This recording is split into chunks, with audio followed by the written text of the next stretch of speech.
all for joining us on this. Well, we're in Boston. I'm projecting from Boston today, which has been both rainy, cloudy, sunny, and I think everything in between. Typical day here in the Northeast. So my name is Lauren Abda. I run Branch Food. We are a community and support network for entrepreneurs and innovators that seek to transform our food system and are working on novel food concepts. So we are based in Boston. We have a co-working space for food businesses in downtown. We host events that highlight food and innovation. And we also have a capital network, the venture group, that seeks to fund emerging food-related startup activity. So please check us out at branchfood.com. We'd love to learn more about the work that you're doing and share more about how we're supporting food entrepreneurs. So today, we're holding an info session in partnership with the Department of Defense Combat Feeding Directorate, which is just down the road from us, located in NATICK, Massachusetts, to support their efforts in connecting with innovators and entrepreneurs who are working on novel food concepts, food research and development, and startup endeavors that could be complementary or supportive to their efforts across all of the functions of the team at the Combat Feeding Directorate. So we'll hear from leaders at the DoD, along with representatives from the National Security Innovation Network, NSIN for short, which supports the U.S. government's work to connect with innovators as well.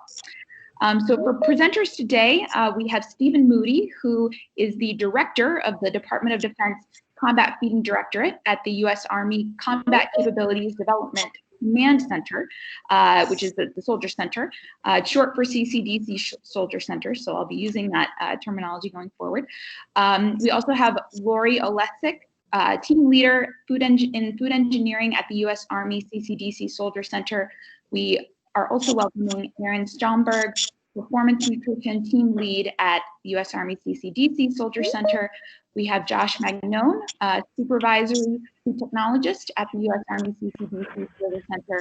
Jeff Petulio, who's with the Office of Research and Technology Education and Innovation Outreach lead at the U.S. Army CCDC Soldier Center. We have Matt Morendi from the Northeast Regional Director, who is the Northeast Regional Director at the National Security Innovation Network, and wonderful champion for this event. So thank you all. We're thrilled to have you participating and sharing word about all the great work that you're doing to support our government and complement their feeding efforts. And so welcome. We'll start shortly. So for all the attendees, as a quick reminder, please make sure that you are muted. We are happy to take questions over the course of this presentation, over the course of the multiple presentations. However, we do ask that you keep questions, live questions, to the end. And so we will leave time at the end for questions from any of the presenters today. So you will be able to ask those live. We'll just at that time ask you to raise your hand virtually, and we'll call on you to unmute and ask. And aside from that, we're really looking forward to having you all here. Very curious to see all of the work that is being done at the Command Soldier Center. And with that, I will turn it over to Stephen. Stephen, your screen is shared. We can all see it, and we're happy to have you begin. Thank you, Lauren. I want to thank Branch Food for putting this together with us, and also the National Security Innovation Network. Matt, thank you very much as well for helping us to coordinate this. I'm really looking forward to this form of outreach. As you heard, there's a great deal of synergy between what Branch Food does and really what we do within the Department of Defense on a smaller scale. And I want to talk to you a little bit about what we do in our combat feeding program. And then I'm going to hand it off to several of our team leaders who will get much more specific on the technologies that we're currently focused on and what we might be focusing on in the future. So again, we're talking about the U.S. Army Combat Capabilities Development Command, which is a new command that has stood up in just the last couple of years under the Army Futures Command. So as it sounds, we're really looking at future technologies, modernization, and innovation to help our fighting force in the future. As a part of that, within CCDC Soldier Center, We have a combat feeding program, and let me switch over here. Our campus is about We've been trying to reach you about your car's extended warranty. Oh my. Yeah, I don't need a warranty. Our campus is in Natick, Massachusetts, a peninsula on Lake Contituate that is approximately 78 acres. If you look at the photo here, our organization is housed in that blue building in the upper left corner. We have a pilot plant where we can work on pilot scale food processing operations, several laboratories, microbiological, chemical analysis, and we do a lot of in-house research, but we also do a lot of extramural work with partners in academia and industry, and hence this outreach. We're not certainly not working in a vacuum, so we're part of this larger organization. Fortunately, if you look in the lower right corner, the larger building there is the U.S. Army Research Institute of Environmental Medicine. Those are our medical counterparts that work with us very closely on the nutrition side of food. They do a lot more of the skin-in work with regard to dosages and benefits of particular micronutrients and macronutrient profiles, and then what we do is translate that science into to food products for the military. Moving on, I'm going to talk to you specifically about our organization, which is Combat Feeding Division as of tomorrow.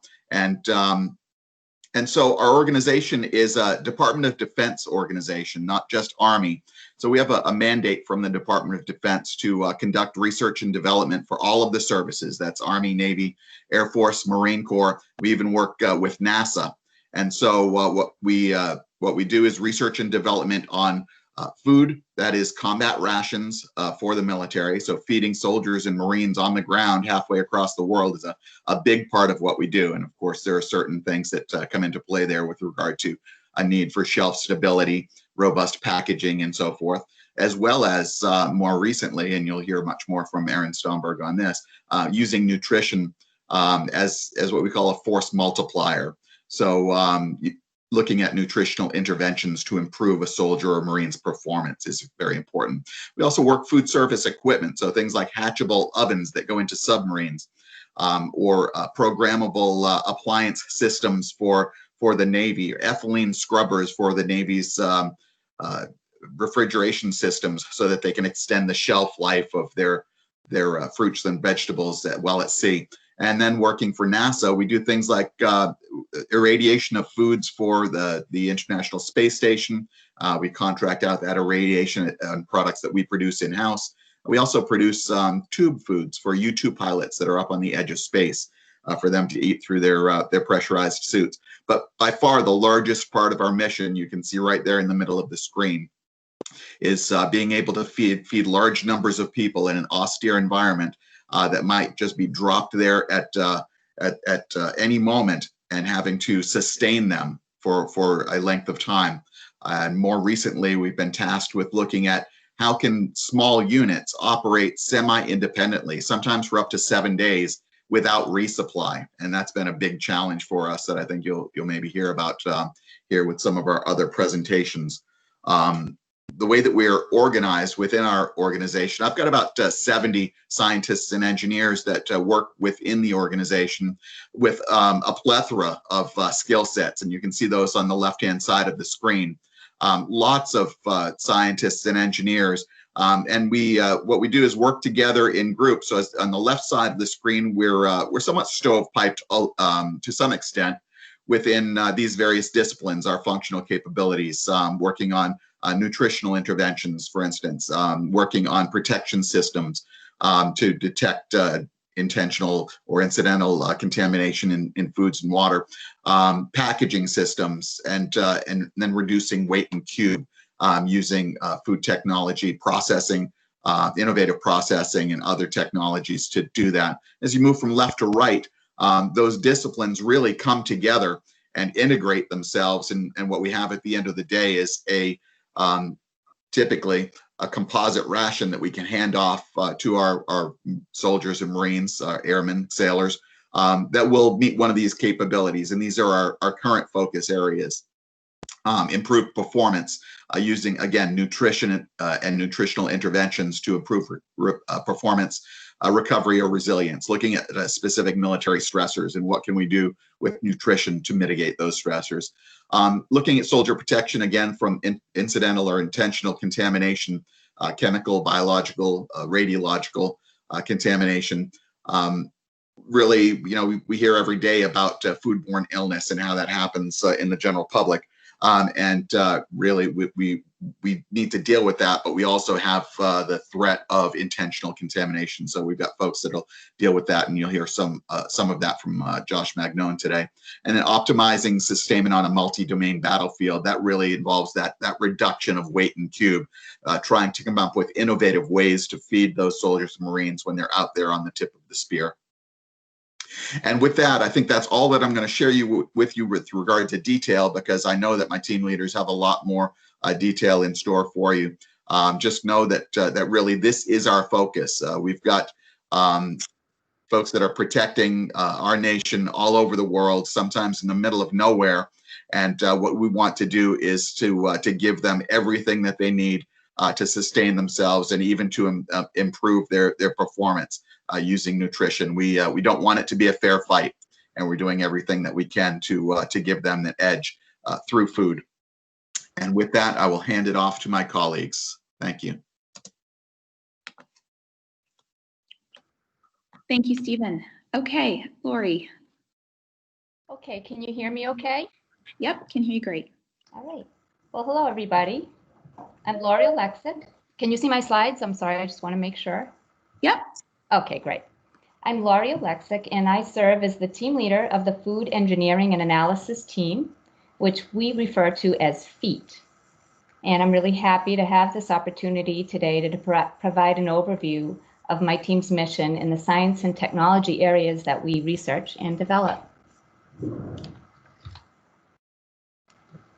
This is just a snapshot of my team, so you can see where we fall within the combat feeding division. We have 3 teams here on the left that are focused on advancing science and technology and research and development.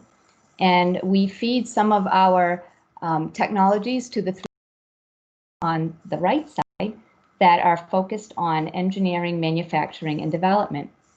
So my team is shown here. It's comprised of 10 members who have expertise in food science, nutrition, chemistry, engineering, and biology. And my background is also in food science, packaging, and management. And we work hand in hand with the other 2 teams within combat feeding, who you'll be hearing from today. The mission of the Food Engineering and Analysis team is to provide warfighters with high quality, shelf-stable food to improve ration consumption and nutrition. And we do this, as Steve mentioned, through the pursuit of novel food processing technologies, increasing the energy and nutrient density of foods, and by enhancing nutrient stability. So our mission supports 2 main capabilities, and that is the reduction of combat load and Class 1 logistics. Class 1 meaning food and water, and in the innovation of food delivery systems. The overall objective of our work is to improve soldier performance, recovery, and resilience, and to optimize sustainment on the multi-domain battlefield.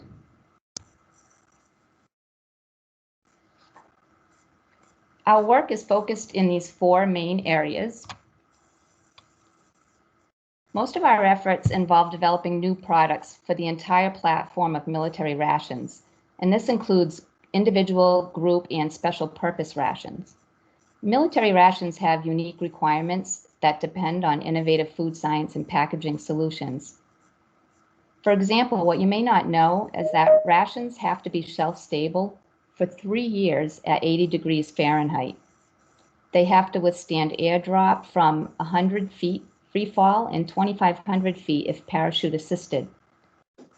They have to withstand extreme climatic changes that range from -60 Fahrenheit to 120 Fahrenheit, and they have to be consumable in all environments. So that includes Arctic, jungle, urban, desert, space, and even subterranean environments. They have to meet military nutrition standards, which are imposed by the Office of the Surgeon General, and they have to be packaged in a way that they're impermeable to oxygen, water vapor, chem bio warfare agents, insects, and rodents. But I think the most difficult of all is they have to taste good enough to eat. So all military rations have to be warfighted, tested, and approved before they can go into our ration distribution chain. So later in this presentation, I'll show you some of the ration products that my team has developed specifically. But we also work with academia and industry to explore new food processing technologies that benefit the soldier in terms of retaining nutrients or reducing their carrying load.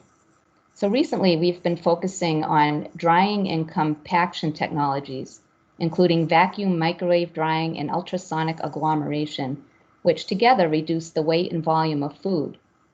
We're also exploring innovative ways to produce and deliver foods at the point of need, such as through additive manufacturing or 3D printing of food.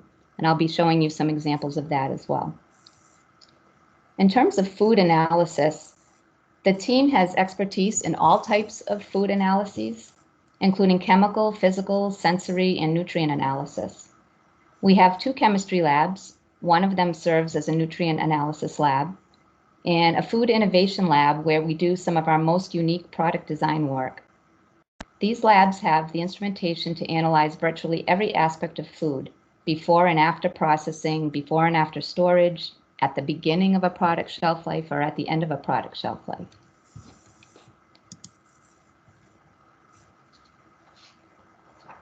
When we build our portfolio every year, we consider many things when we decide what technologies to pursue. One thing we think about are service requirements, of course, for nutrition and shelf life, and what the operational scenario is that the ration will be issued at. We consider what our warfighters are asking for, whether it's pizza, macaroni and cheese, burritos, or vegetarian options. We think about what our ration vendors need to facilitate the manufacturability of a ration, so things like low-cost ingredients and easy-to-manufacture components. And then we'll ask our internal partners here what they need to fill menu gaps and add variety when they're building ration systems. That's what we consider when we build our science and technology program. And our entire portfolio is focused on improving the quality and variety of shelf-stable rations and reducing the weight and volume of rations. But here too, I want to say that our program is highly leveraged with supplemental and customer funding and partnerships.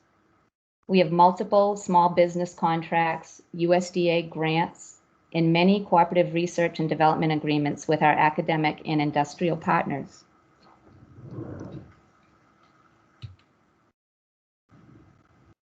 I mentioned that our work supports the science and technology thrust area to reduce combat load. The focus on reducing the load is in anticipation of future multi-domain operations where resupply of food and water is limited or compromised. So soldiers might go for as long as 7 to 10 days without resupply, and right now it would be difficult for them to carry a 7-day supply of MREs on any given mission due to the weight and the bulk of that ration. So we look for ways to reduce the weight and volume of food and ways to increase the nutrient density of food so the soldiers can carry more of it. Currently, we're focusing on 2 processes that allow us to do this. Both are very novel, but they have great promise for full commercialization. One is the vacuum microwave drying process. It reduces the weight of food by removing the water content, but it does this very rapidly and without a high level of heat exposure. The other is a compression or a densification process that utilizes ultrasonic agglomeration. So it compresses and welds food ingredients together almost instantaneously to make the food compact and reduce the volume of the food. So the real benefit of these 2 processes combined is that they don't rely on a long exposure to heat, which is very detrimental to the nutrient quality of food. And this just shows the significant weight and volume reduction metrics that these 2 processes can achieve. For example, the vacuum microwave drying process can optimally reduce the weight of fresh blueberries by 40% and bananas by 74% in really just a few minutes.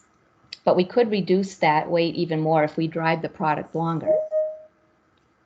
We specifically dial in the moisture content that is most desirable from a palatability standpoint, and the vacuum microwave drying process allows us to do that. Then subsequently, the agglomeration process or the compression process reduces the volume of the blueberries by another 60% and bananas by 70% when the product is formed into a compact bar. These reductions serve as our key performance metrics for new products that are currently being developed for a new ration called the Close Combat Assault Ration. Another capability of our S&T thrust area is to provide innovative food delivery systems. So I wanted to tell you a little bit about one of our most unique research projects in food additive manufacturing, or 3D printed food. I am often asked, can you even print food, or why would you want to print food? And yes, you can print food, and the benefit of doing so is in the customization that you can achieve through additive manufacturing. If you're familiar with additive manufacturing, you know that it's an iterative process where material is deposited layer upon layer until an object is built. 3D printers follow an electronic blueprint or a computer-aided design file, and users create a drawing of an object from scratch, or they can scan an object if they want to build. Printers are loaded with the raw material, which could be plastic, ceramic, metal, or in our case, food material. The material is deposited through the printer heads onto a base plate, one layer at a time, until the object is formed. So for our purpose, customization of the nutrient content and the shape and the structure of the final food is programmed into the computer file. The concept for military field feeding is that our warfighters will be equipped with biological sensors that detect their own personal physiological or nutritional status at any point in time. That biometric data is transmitted wirelessly to a food printer.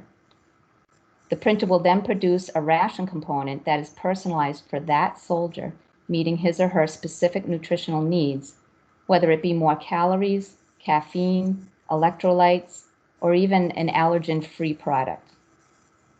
It will likely be different for each individual based on where they are, what they did, or what they intend to do.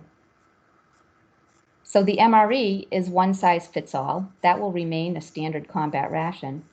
But food additive manufacturing allows a food to be customized just for that individual at the point of need.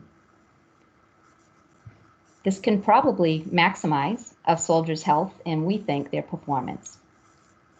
So the scientists who work on this project are developing and characterizing printable food matrices now in our food innovation lab. We have a few printers that we're working with that we've adapted to print food material. But this October, we're expecting a very large food printer from our Small Business Innovative Research contractor, our partner. And this printer can print up to 6 different food materials that have different textures and consistencies. And this slide really just demonstrates how many partners we are collaborating with in the advancement of food printing technology. For us, it started as a small bootstrap project where we secured $5,000 to buy our first printer. But today, we are heavily involved in multiple consortia on food additive manufacturing that involve industry, academia, and other government agencies. We leverage expertise with small businesses via the SBIR program. We work with the Additive Manufacturing Community of Practice in CCDC on policy and implementation strategies for all AM applications. And we have multiple CRADAs, Cooperative Research and Development Agreements, with universities who share similar interests in food additive manufacturing technology. Here I'm just showing you some examples of the products we've developed for various rations. Nutrient optimized instant beverages were developed using a novel drying technology called radiant zone drying. The benefit of this technology is that we can now provide in the MRE a beverage that provides soldiers with important phytonutrients in the equivalent of 2 to 3 servings of fruits and vegetables. MRE pizza for the MRE was long requested by warfighters, but developing pizza that lasts for 3 years and was still palatable was no easy task. So the team used hurdle technologies to design this product, where we used a combination of ingredients, baking, and controlling packaging headspace to prevent spoilage and maintain the quality of the final product. For the close combat assault ration, we're currently developing prototypes. We're showing 2 here, a sausage breakfast bar and a vanilla cheesecake bar, where we used vacuum microwave drying and compression technologies to densify nutrients and reduce the weight and volume. This is a very high calorie product. And we're going to be testing these prototypes soon with our warfighters. And again, for NASA, we've developed meal replacement bars that they are planning to use in their mission to Mars. They're developing those menus now. And we also develop entrees for food irradiation every year. This is done annually, and these entrees are utilized at the International Space Station. For group rations, we completed the development of new baked goods, including this cornbread here, using again those same hurdle technologies that we utilized for the pizza. And for group rations, these are baked and served in these large size trays that feed 12 to 18 soldiers. And then lastly, for first strike ration, we developed these shelf-stable sandwiches that are multi-components. So they have the bread component and then a filling component, which are very complex because they have different moisture contents and water activities. So preventing migration between one component and the other throughout a 3-year shelf life is quite difficult to do. The team conducts food analyses, including testing the physical attributes of food, the nutrient content, and sensory attributes. For every product we develop in-house, our team measures at a minimum texture, color, water activity, lipid oxidation, pH, moisture content, weight, and volume. And for nutrients, all the macro and micronutrients, including vitamins and minerals. We can do total calorie, fatty acid profile, and dietary fiber. And for sensory, appearance, odor, flavor, texture is measured by trained technical panelists. And we also have consumer panels that provide how much they like a product on a likeness scale that we give them. And in addition, we can do focus groups with military personnel as well.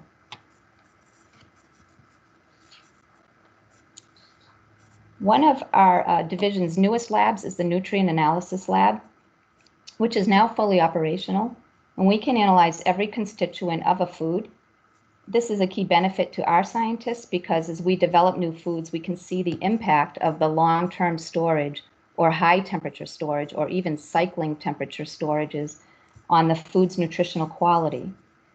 We do provide nutrient analysis services for our partners in industry and academia and NASA as well. So to sum it up, reducing the combat load and Class 1 logistics is essential in order for the soldier or the small unit to carry subsistence for 7 to 10 days without resupply. This program advances food science and engineering technologies that will lighten the soldier's load, reduce resupply need, and sustain performance through long duration missions. Thank you. Thank you very much. Okay, we'll have Erin, please share your screen and get started.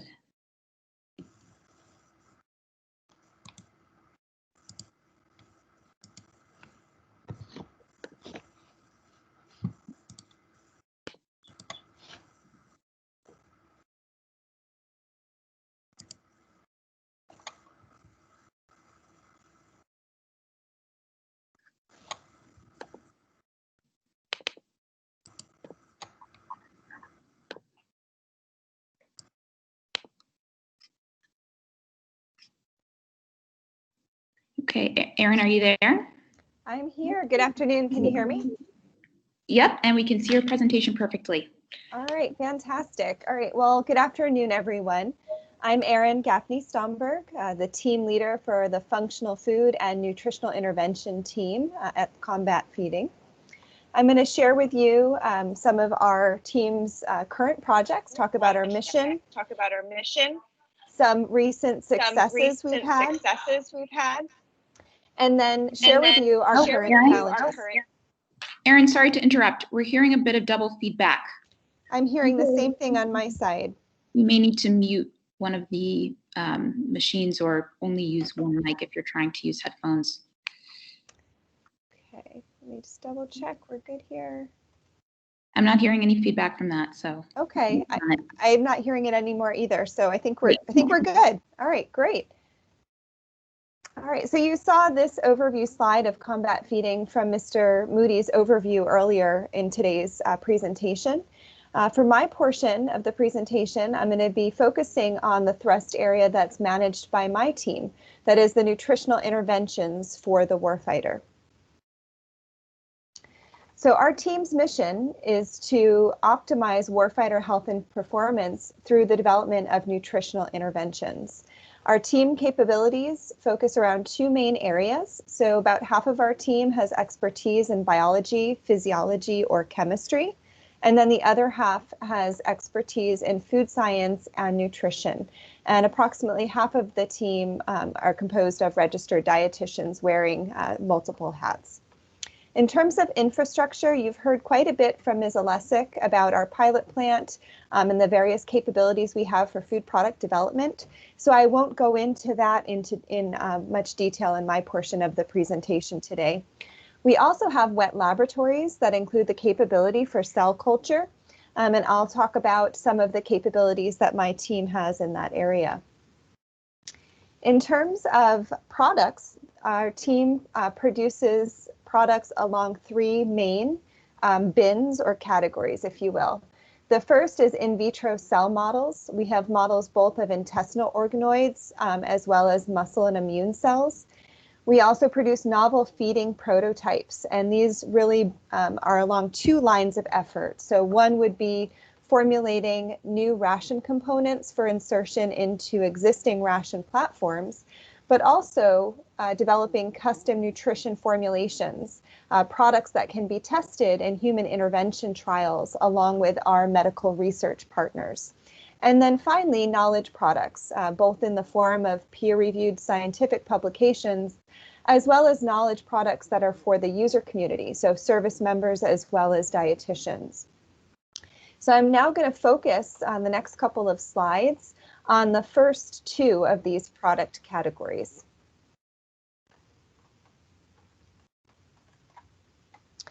So one product category, as I mentioned, is our in vitro cell models, and we really use these cell models to screen and test nutritional interventions. So the first model system that we've developed is an intestinal organoid model. So this is a model where in the laboratory we can grow intestinal epithelial cells that form into an organoid, a three-dimensional structure, and they contain all of the different absorptive epithelial cell types that you would find in vivo. We use this model to test the effects primarily of prebiotic digestion on intestinal health. So, Lauren, did something happen with my slides? Yep, they just disappeared. I'm going to try and share one more time. Okay, great, thank you. All right, so while you're pulling those up, I'll talk a little bit again about the intestinal organoid models. So we collaborate with partners that have an in vitro fermentation system. So they take nutrition interventions that feed the gut microbiome, so all those beneficial bacteria that are in your intestine. And the feeding of those nutrition components to the bacteria results in metabolites. And those metabolites can have beneficial functions on the host biology. And so we're testing those metabolites in our intestinal organoid model.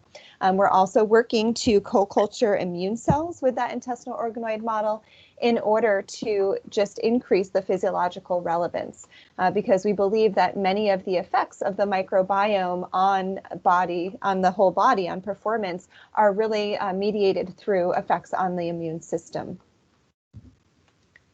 The second cell culture model that we have in the lab is a co-culture of muscle cells and innate immune cells.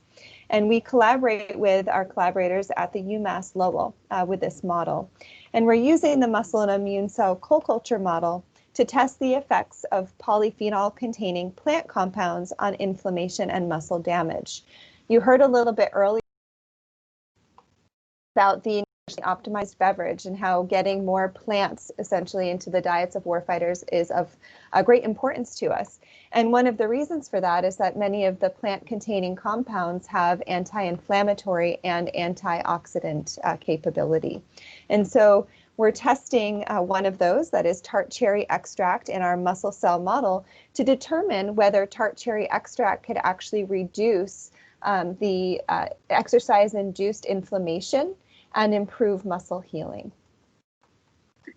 Erin, just to jump in, we're not seeing your screen in the slides. Yeah, I'm not either. I'm gonna try it, Lori or Lauren. If you could just try sharing from the open share tray one more time. Okay.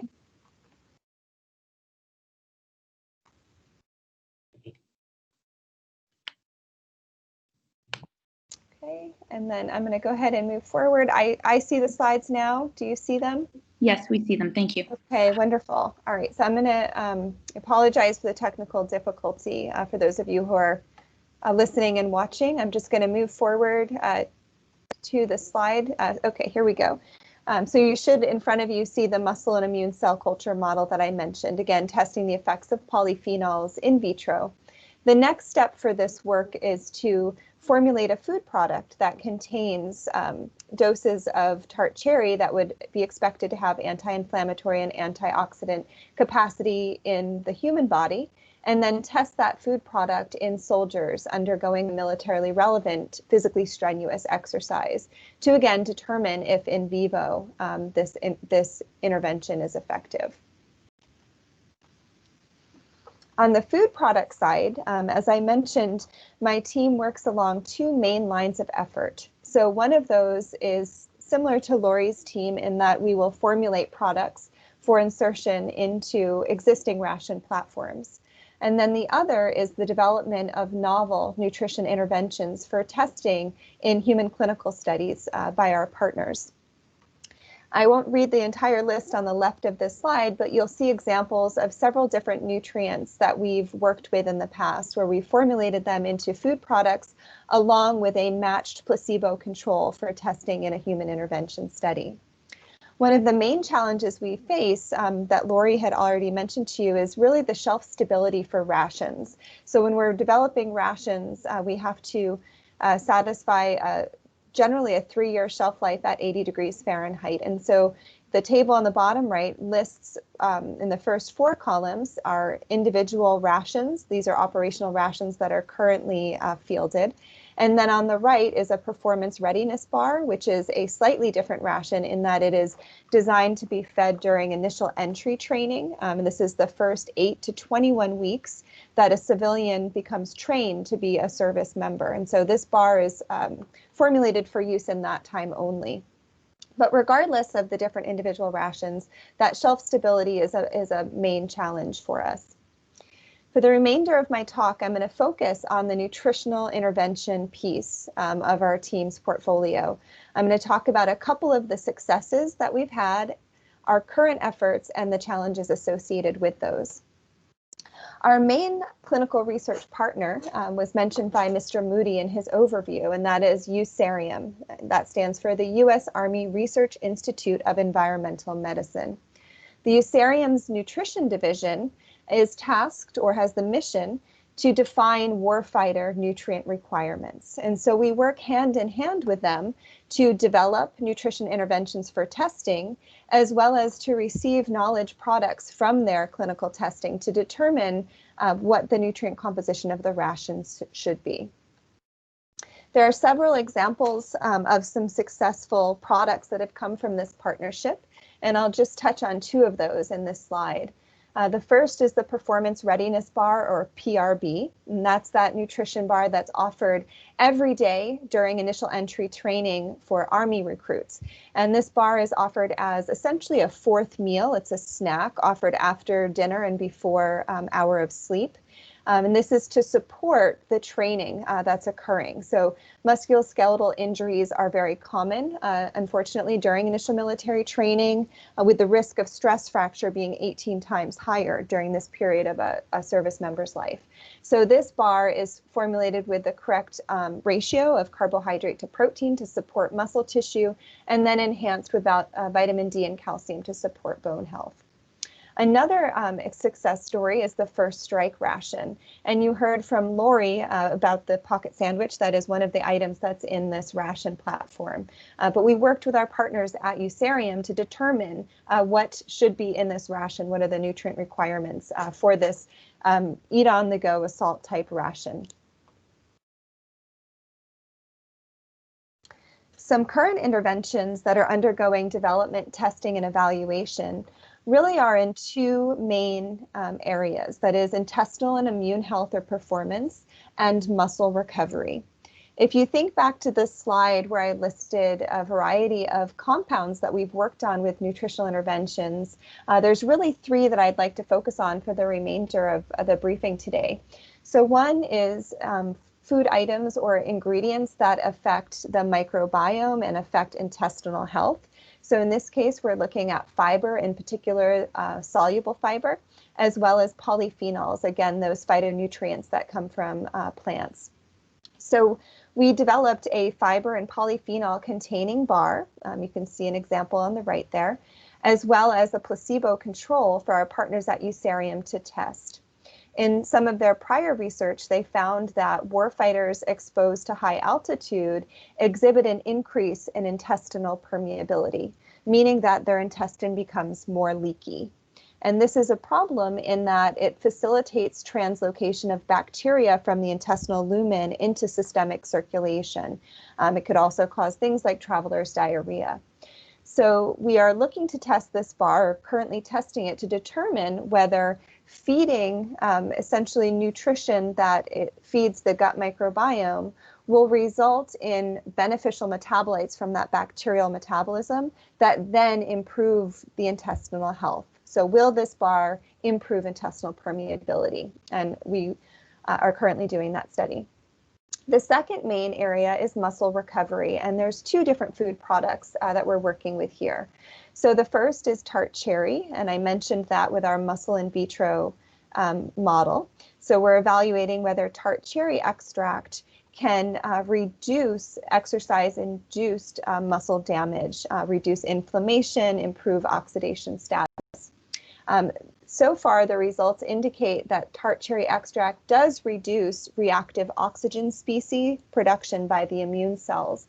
And that ROS production, or ROS, is the precursor for the inflammatory response. And so it's looking like tart cherry may be an effective way to reduce that inflammation. As I mentioned before, the next step is to formulate this into a food product for testing in humans to determine its physiological relevance in a warfighter situation. The second is essential amino acid and a protein containing food product. So one of the stressors that warfighters face is energy deficit. And while it would be ideal if we could keep our warfighters in energy balance, it's not practical depending on the mission operational tempo. So the second option is really to mitigate or try to reduce some of the detrimental effects of energy deprivation. One of those detrimental effects is a breakdown of muscle tissue. And so we're looking at developing an essential amino acid containing product, as well as a high quality protein along with the free amino acids, in support of one of our USARIUM partners who will evaluate the effects of that product to again reduce muscle breakdown. So to conclude, I'm going to talk about some of the challenges we're having with those nutrition interventions that we're currently developing. As Lori had mentioned, shelf stability is really where it's at in terms of the main challenge, in addition to the size, that is the weight and volume of a ration. So for the nutrition interventions that I just mentioned to you, phytonutrients, our challenge there is really degradation of the phytonutrients over the storage time. This results in off flavors. Some potential solutions include concentrating technologies that Lori's team is working on, as well as evaluating different matrices for ways to mask off flavors or keep the stability of the phytonutrients. The second area is, again, modulating the gut microbiome. So I mentioned the prebiotic and fiber-containing bar, but we're also very much interested in probiotics. And Josh Magnone, who will be speaking next, his team is interested in extending the shelf life of probiotics. It's very tricky to have an organism maintain its viability after 3 years. We've gotten to a 2-year shelf life, but that's not quite good enough. And so we are evaluating some other potential solutions. We've looked at low water activity and high fat items. That gets us to about 2 years. But moving forward, we'd like to look at some other novel stabilizing technology to improve, again, the stability of those microorganisms. And then finally, on the maintaining muscle tissue side of the house, free amino acids are very tricky to incorporate into a food product that has a long shelf life. The main challenge here is a Maillard-Browning reaction in which the amino acids interact with the carbohydrate or sugar in the food and cause not only a brown color or off flavor. Even more problematically, it reduces the bioavailability of those essential amino acids. So for them to be absorbed rapidly into circulation and support muscle health, they need to be bioavailable. And so some of the potential solutions we're looking at for this are low water activity, potentially a co-extrusion matrix. So an example here is the cross-section of that chocolate and peanut butter looking bar, where you would have the essential amino acid phase physically separate from the carbohydrate containing phase so that you can reduce the opportunity for the Maillard-Browning reaction. And with that, we can move on to the next presenter and we'll take questions at the end. Thank you so much. Thank you very much. Okay, Josh, would you like to share your screen?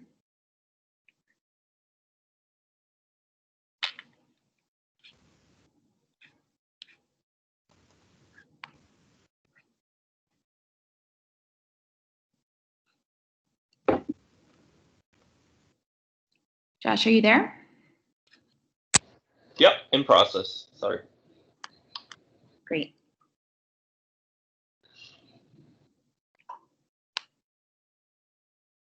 You can see that. Perfect. Thank you. So I'm Josh Magnone. I'm the team leader for the food protection and innovative packaging team. So Lori and Aaron touched on some of the focus areas. Our main focus area is protection of food and water from incidental and intentional contamination. So that can be chemicals, biologicals, radiation, physical contaminants. A lot of the efforts that we focus on have logistics in mind, like Lori was talking about. So if we're looking at field operations, either using sanitizers or using some kind of diagnostic, we always have logistics in mind, be it reducing water, reducing burdens, be it through refrigeration, storage temperatures, things like that.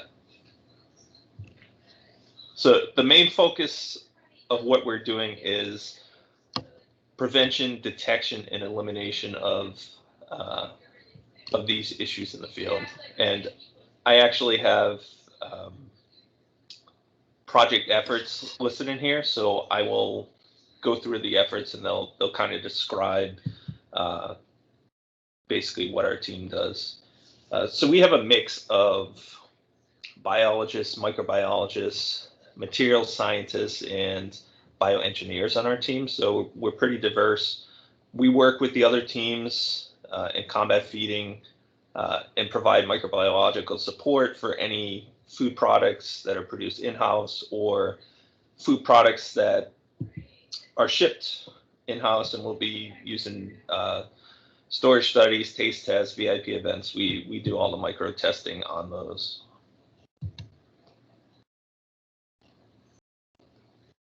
So I think most of this information has been covered already, just talking about logistical burden. What we're trying to do performance-wise is prevent a decrement in performance. So, say you're at a 90 when you haven't been exposed to, a biological diarrhea causing agent or things like that. If you have been exposed, you're probably at, a 10 or 5 for anyone that's ever had food poisoning before.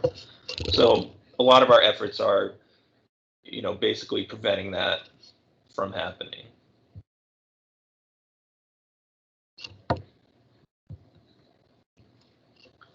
So this is one of our current efforts, and I said before that this is not the most up-to-date information, but this is the one that was appropriate for the OPSEC. I had a distribution that was not appropriate for the newest one. So basically what we're doing is going through every packaging structure in the ration, so down to swatches of material, then seals of material, full package, full MRE, full case, things like that. And we're looking at permeation for chemical simulants, and we're also looking at permeation of chemical agents through a collaboration with CBC, or CCDC, CBC, Chem Biological Center. So this is quite a large effort. We've had some delays because of COVID, but CBC is currently resumed their testing of chemical agents. So in the event that we do find a structure or a component has an issue, we'll have to develop a decontamination method or potentially an overlay that will, mitigate that issue. And we haven't found anything.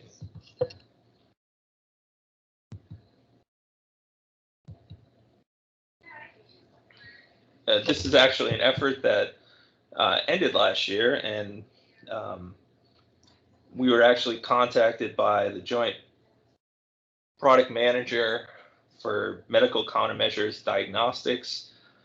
They have a system that's deployed for detection of food and water contaminants. They had a specific food and water assay that was made for veterinary and food surveillance.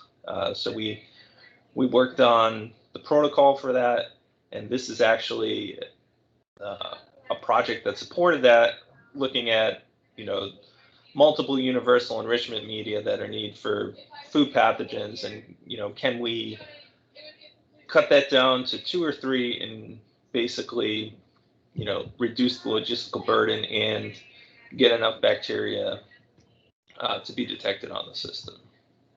So this is actually transition, and we were able to detect 7 different genus.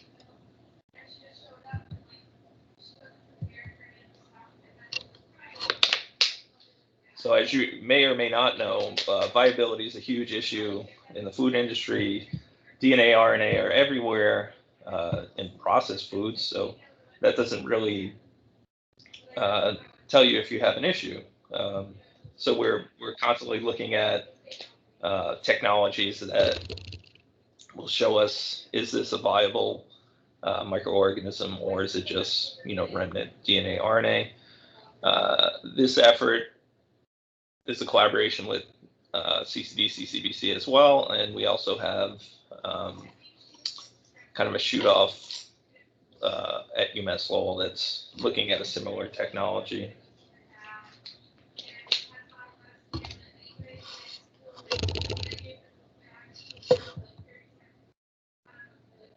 So we have detected salmonella in around 10 hours at, I believe, 10 to the 3 at this point.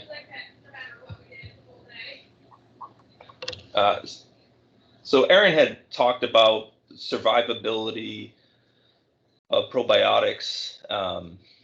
This effort, low moisture food safety, we looked at persistence of salmonella in low moisture foods that are commonly seen in the rations.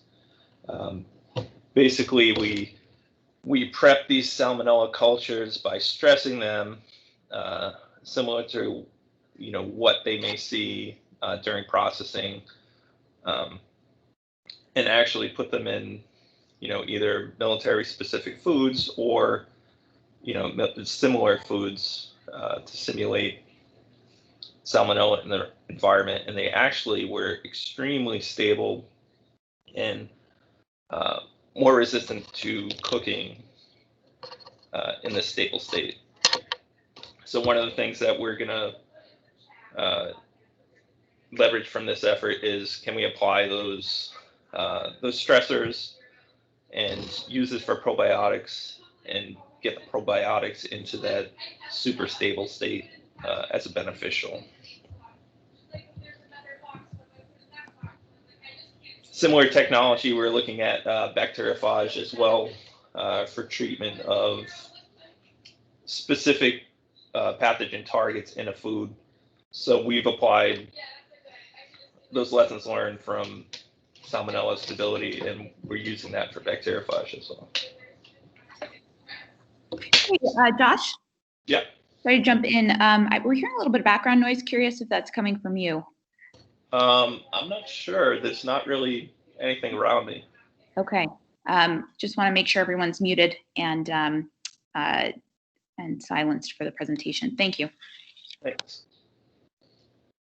So I talked about sensor technologies to support field labs. One of our efforts is paper-based biosensor. Basically, paper-based is a cheaper, obviously, if it's printed on paper, it's cheaper than current diagnostics. Like I talked about, the NDDS effort, those kits are typically $150 per. So we're looking to cut costs to about $10 per sample if possible. We've had some positive results in this effort, and this effort will be transitioning to a follow-on effort next year. So we're looking at multispectral imaging of ration components, basically to show two different things. Is there some kind of contaminant there? And we don't know what that could be. Basically getting a background of the food, the first article, and then testing later on will show if we do have something there. So it could be some chemical, biological contaminant, or it could be lipid oxidation. So we could actually use this to look at how long the food is good for, sensory wise, not safety wise. I kind of spoke on this before. We've worked out some procedures where we're able to put bacteriophage in a low volume, low weight, shelf stable state. We're in the process of transitioning this to an industrial partner who we have a CRADA with.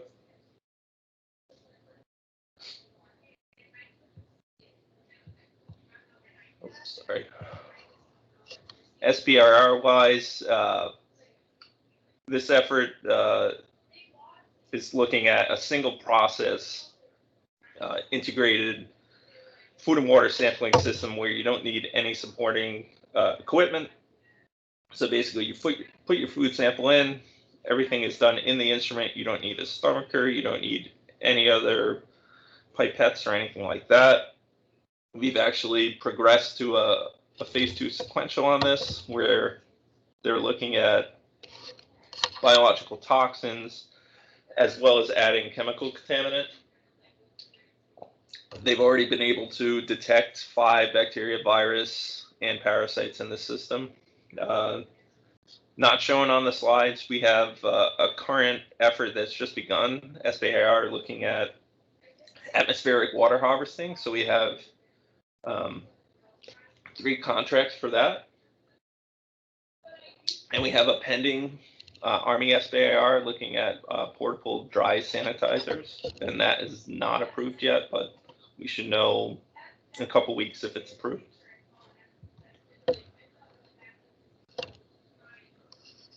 I will skip the libs. The libs is on hold for next year. Lori had mentioned VMD processing for food products. So we actually have a lab scale version of this.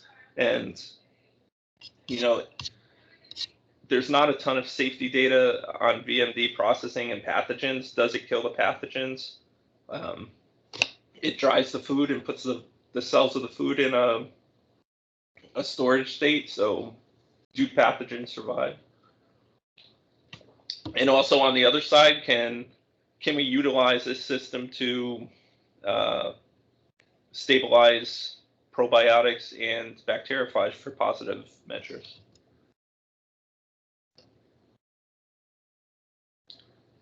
And I spoke about the atmospheric water harvesting technologies. When this presentation was put together, those were potential, and now they're approved.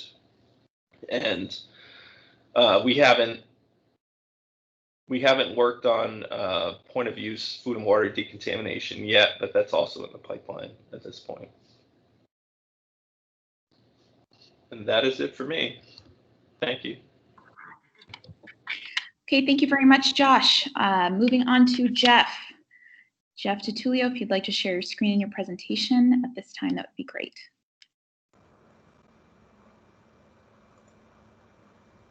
How's that look? That's perfect. We can see it. Thank you. Okay, I'm Jeff DiTullio, representing the Soldier Center Office of Research and Technology Applications.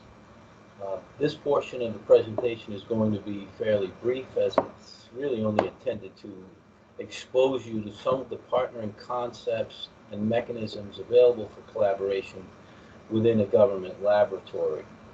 We will leave the nuances and details for another time, or if you have questions when we're through with everyone, I'd be happy to field some.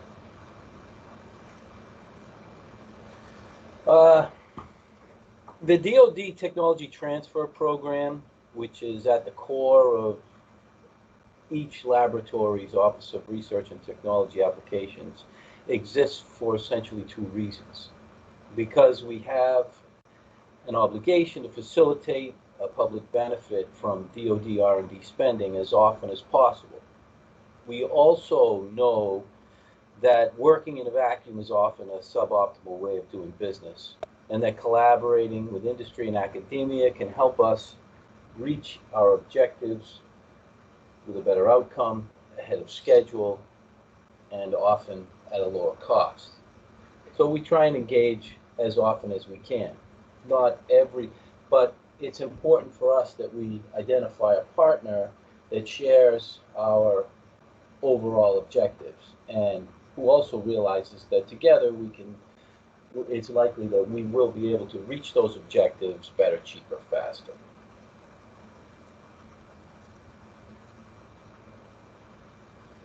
So we have a suite of non-FAR governed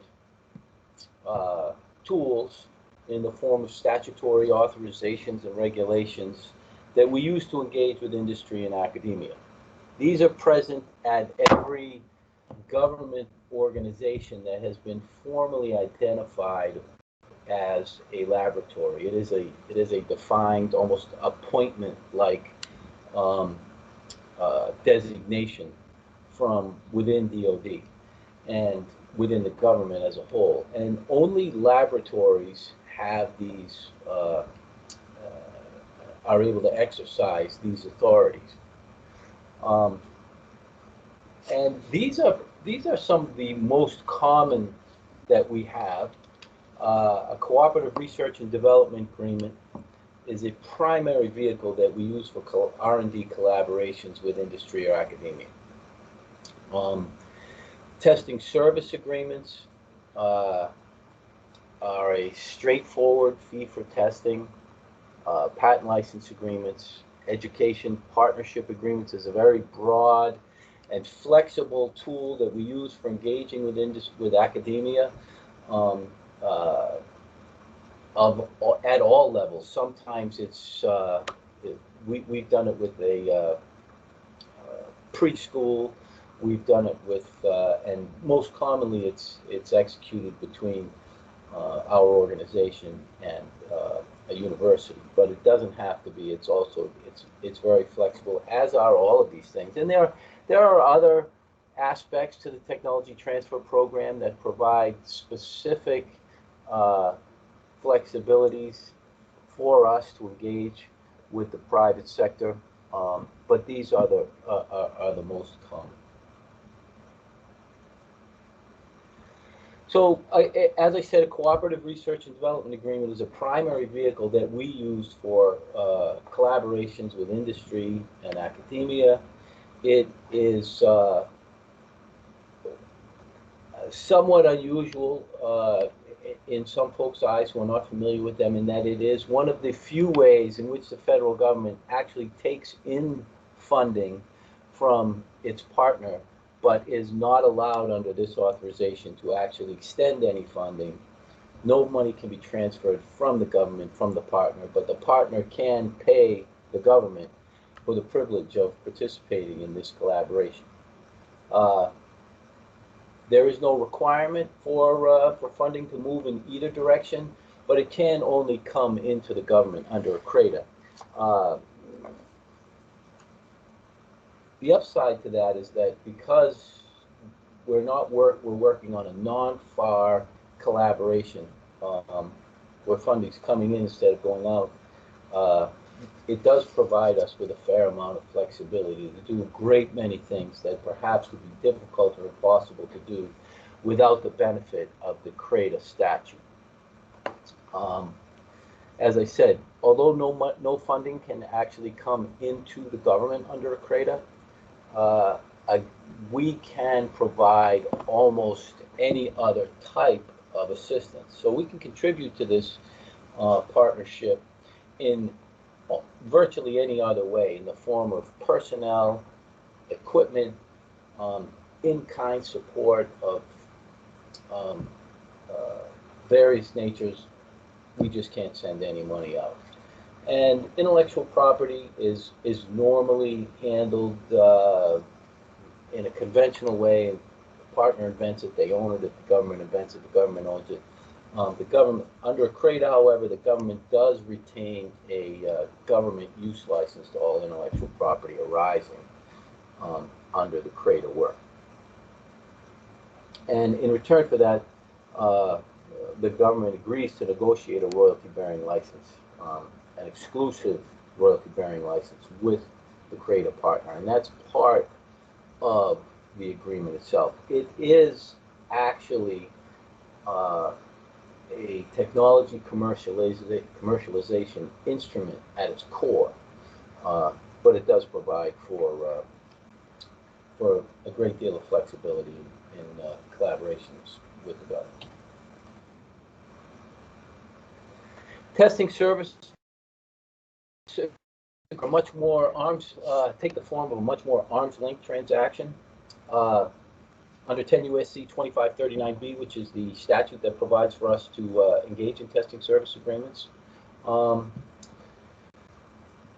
It allows us to provide access to DoD's facilities, unique and otherwise, for the purpose of testing and for task-oriented work for hire. So, and in addition to that, we're allowed to loan equipment and other stuff from the government to a TSA, what I'll refer to now as a testing service agreement partner. It's actually broader and includes more than just testing services at this time, but it's also a fee for service. If we do work under a TSA for a partner, the partner's cost is whatever our cost is, and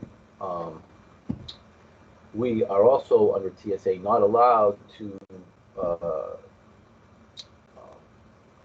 compete with private industry. So if there's a company down the road doing exactly the same thing we've been asked to do, we have an obligation to inform the partner that in fact we will not be able to help them, but if there's somebody down the road who can. And opportunities for funding, they include our broad agency announcement, which is an open solicitation for proposals.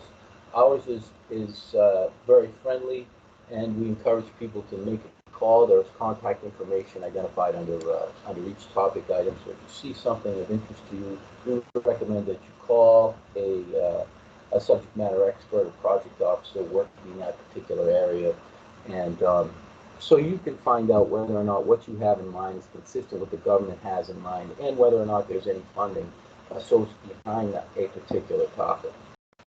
Unsolicited proposals are another opportunity for funding, but unsolicited proposal is a defined term with very specific requirements, and it is more than a proposal of some type that's unsolicited. As I said, there are very specific requirements associated with them. And many that I received with that title do not satisfy the full requirements for unsolicited proposals. And finally, a cooperative agreement is also a FAR governed instrument. It does have the requirement of being serving some public benefit, and that is construed fairly loosely, but so it's not DOD only, whatever the work happens to be. And it also contemplates a substantial involvement between the government and the recipient of the grant, and those are oftentimes a win-win for both parties. And finally, I've included a link to the Soldier Center BAA, as well as my contact information. If I can be of assistance, I'd be happy to do so. And that concludes this part of the brief. Thank you very much. Thank you very much, Jeff. Okay, moving on to Matt Marangi, last but certainly not least. Thanks, Lauren. Appreciate it. Can everyone see everything okay? Yep, we can. Fantastic. All right, we'll do the full screen, and now we get to the other fun stuff, which is talking about money, which is important for all the startups. Hi, I'm Matt Marighi. I'm the Northeast Regional Director for the National Security Innovation Network, co-sponsoring this alongside with the Combat Feeding Division. It's very excited to hear about that. But my role in my organization helps find additional new on-ramps for startups to work with the Department of Defense for the first time.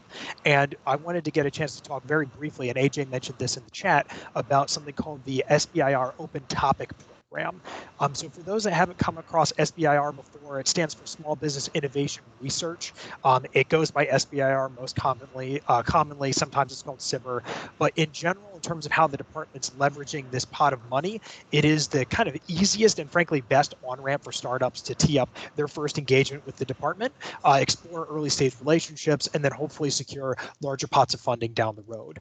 So the way that it works is it goes in multiple stages. The first phase is called a phase 1. It's a $50,000 non-dilutive R&D contract. It's not a grant technically, but it basically functions as a sort of source of non-dilutive capital, which allows you to have a 3-month period of performance to work with the department and to explore potential avenues for that technology that you're working on to be used by the department, and essentially find stakeholders and champions within the department to hopefully carry your technology forward. Through that process, basically companies get memorandums of understanding and letters of support to support applications for what's called phase 2, which is an 18 to 27 month contract that's worth $750,000 or up to $750,000. There's different levels of awards depending on the technology and depending on what part of the process you get into. But what's nice is traditionally the SBIR program has been around very strict, kind of stringent, areas of technology. So there'll be however many dozens of SBIRs coming out each cycle from the different military services that would have very strict requirements, and it was up to you as the startup to sort of piece through all of them and figure out if your technology was relevant. What's changed now is that the Air Force in particular is leading the department in what they call the open topic process, which is a very streamlined application. It's a 5-page white paper and a 15-slide deck with standard kinds of information, and any type of technology that's relevant for the department can apply. there's no restrictions in terms of what your company does and what it works on.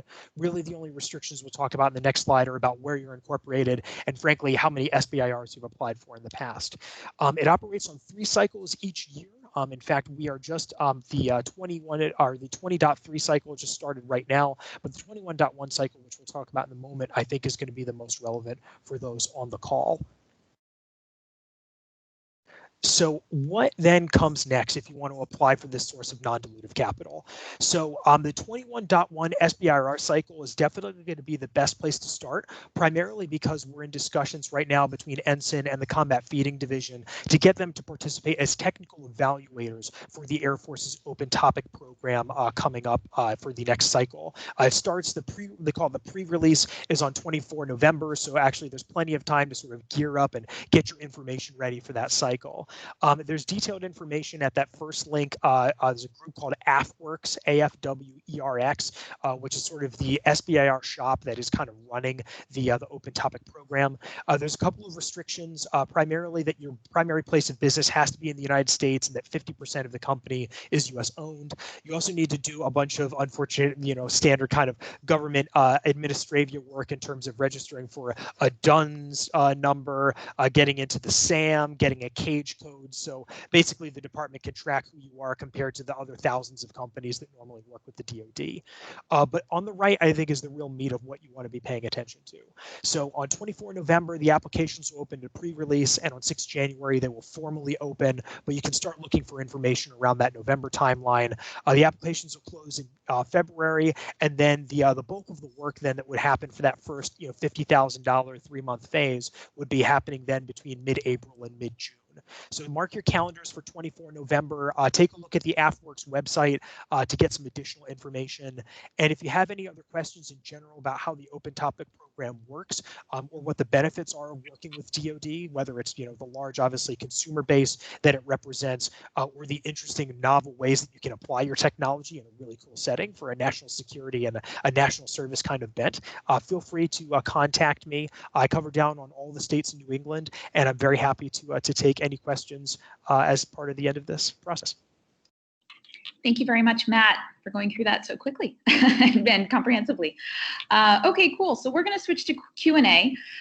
For all of you on the call, if you've got questions for any of the presenters today, you can please hover over the toolbar that should come up when you've got your cursor over the bottom half of the screen. You can raise your hand there, and we will unmute you to ask the question.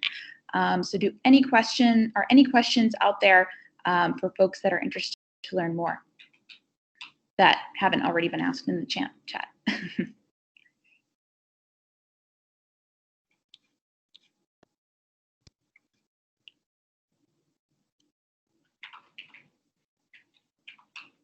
Any questions? Additionally, if you'd like to submit a question through the chat, we're happy to take it there. I can relay it live, and we can have folks weigh in on answers.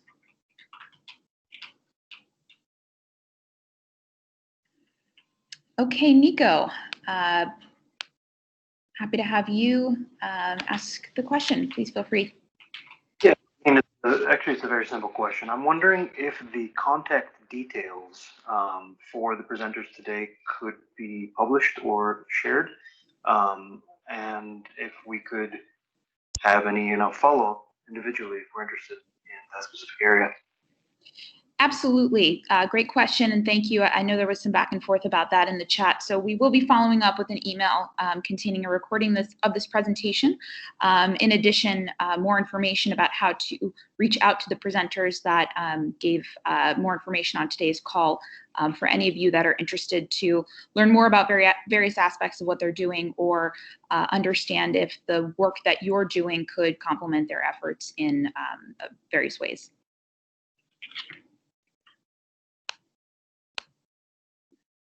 Okay, other questions? We have one in the chat, so I'll jump in here. Has there been any work done on or interest in cell-cultured meat? Is a question that's come through the chat here. So for any of the presenters, if you could jump in and take that, please feel free to do so.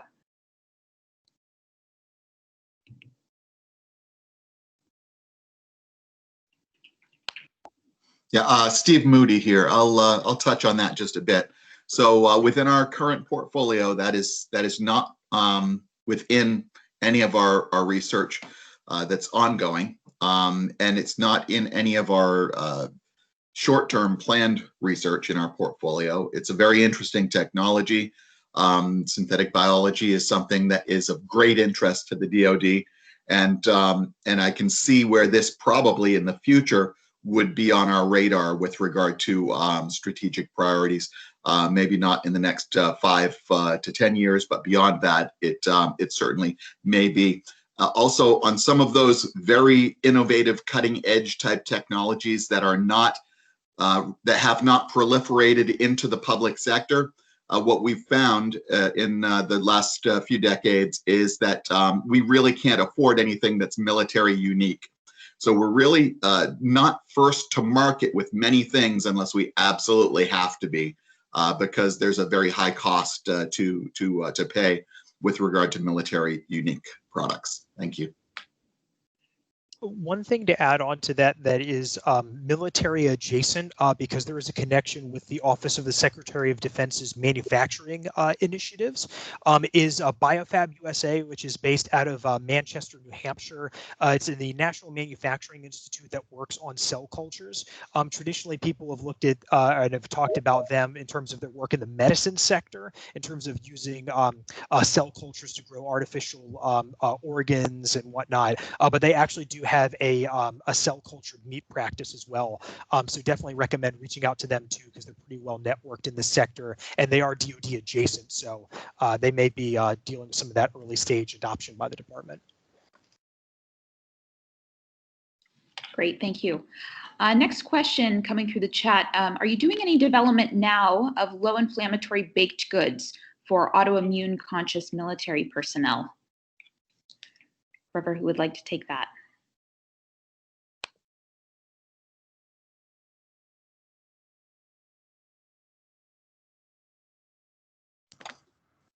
Go ahead, please, Lori. Jump right. Actually, I was going to defer to Erin. We are not actually developing products with that, but Erin might be able to speak to any research they've done in the area of low inflammatory compounds. Not to put Erin on the spot, Steve, go right ahead. Yeah, I'm here. I guess this is Erin. I just have a question about the question, just for clarification. It sounds like you may be talking about removal of certain ingredients from baked goods. If that's the case, then we have not specifically looked at that. If there are, for example, thinking of wheat, right? So if there is a gluten intolerance or a clinical diagnosis of celiac disease, that's not consistent with requirements for service. So there's not necessarily a market for that currently in our rations. But if you're talking about including components or ingredients like phytonutrients that are anti-inflammatory, we are looking at that now, not specifically with baked goods, but I think that could certainly be an opportunity for incorporation of particularly fruit-derived polyphenols in the future.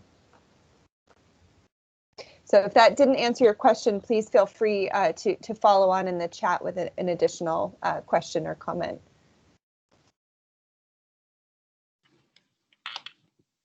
Great, thank you. Next question from Karen. Karen, I hope I'm going to get this right, but any research or innovation related to food and beverage EM and related to multi-ethnic health specificities? So anyone who would like to jump in on that, or Karen, if you'd like to unmute yourself to elaborate, please feel free to do so.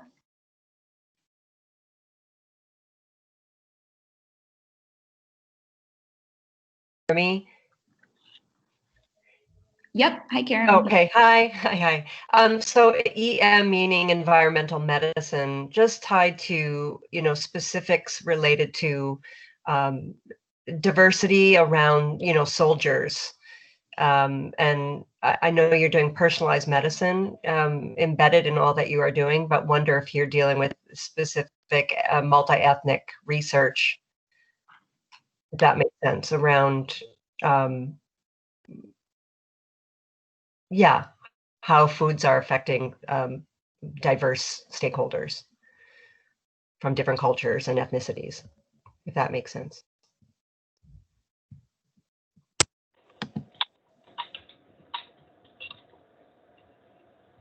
Hi, Karen. This is Josh. So we have an effort that's on the books, and we haven't started yet, but it's going to be looking at individual personalized beverage delivery. So we have not started it yet, and I would guess that some of those factors will be involved in the delivery of the components of that, but we're not there yet. We haven't started. Thank you. And Steve Moody here. I don't know if Aaron might want to talk specifically about microbiome work, but really any of our work, and I'm talking here with the work we're doing closely with our medical counterparts, the diversity of our target audience, right? The soldiers and Marines of the armed forces really drives some challenges when it comes to those clinical trials, because we do have so many different people from all walks of life, all races and cultures that have integrated into the services, and so we have to take that into consideration as we develop these products, not just in the nutritional intervention aspects, but also just in the acceptability aspects. And one thing that strikes me over the last several decades as military rations have evolved is that we started off with just really a few menus of typical culture food type products like beef stew and spaghetti and meat sauce and frankfurters and so forth. And now when you open up cases of meals ready to eat, you're looking at 24 different menus of several different varieties. Look from with flavor profiles from Caribbean to Southwest to Asian, and it really does almost look like a mall food court in there. So we definitely do take seriously the diverse cultures that are a part of our target audience, and that also comes to the medical nutritional intervention aspects. Great, thank you. I know we're coming to time. Ken and Kristen, we'll have you choose the last questions here. So if you can ask your questions very quickly, we'll get them answered and want to be respectful of everyone's time on the call. So Ken, feel free to jump in and share your question. Hey guys, thanks for this wonderful presentation. My question is the best initial point of contact to look at alternative protein, specifically edible insect protein.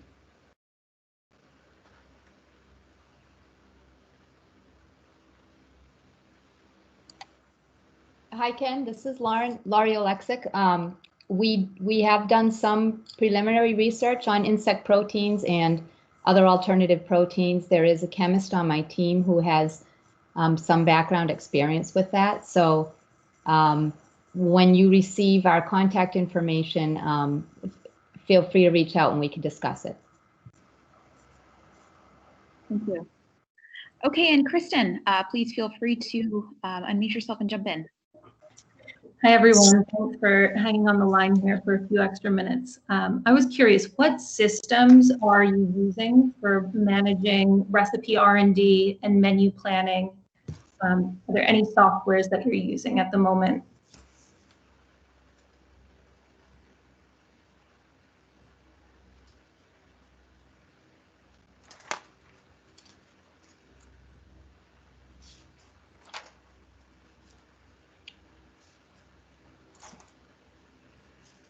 So I'll jump in. So one of the issues that I think that we have on the line here is that we've got our science and technology teams that deal with some of the less mature technologies, and that's really a question that's more in tune with our folks who deal with the more mature technologies and the integration of these science and technology issues. So as we build rations with regard to nutritional profiles and nutritional tracking, a Genesis software is used. The services themselves have each one of them has a different software system that they will typically use to keep track of their menus and menu planning. but with regard to nutrition and the nutrient analysis data for the rations and ration components, we keep track of that in Genesis. Okay, great. Thank you. Thank you. Thank you all. Okay, so to wrap up, first, thanks to all of you for your detailed presentations today. I'm sure I speak for all attendees when I express gratitude for the work that each of you are doing to support the U.S. Army and support our soldiers and the military at large, so thank you. As a reminder, you can all learn more about the U.S. Army Combat Capabilities Development Command Center at www.army.mil/CCDC.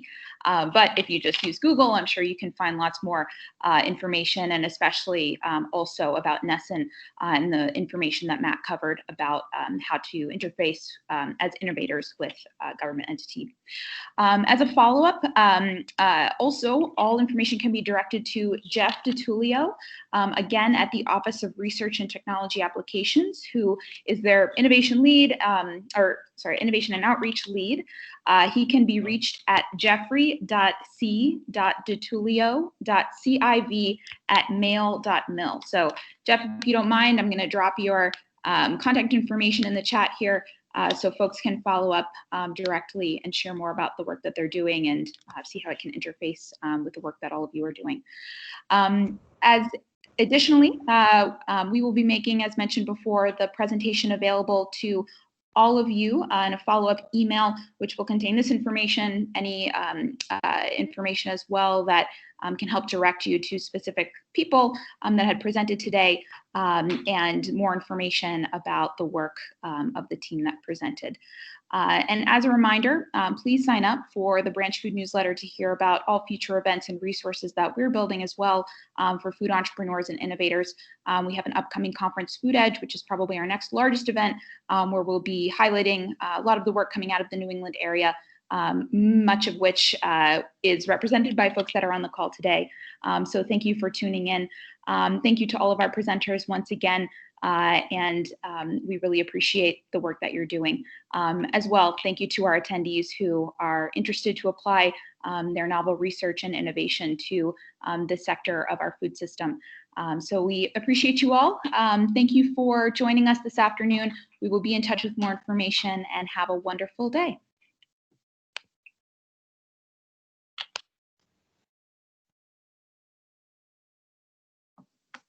Thank you, Lauren. Thank you. Take care, everybody. Thanks, Lauren. Take care. Thank you. Bye-bye.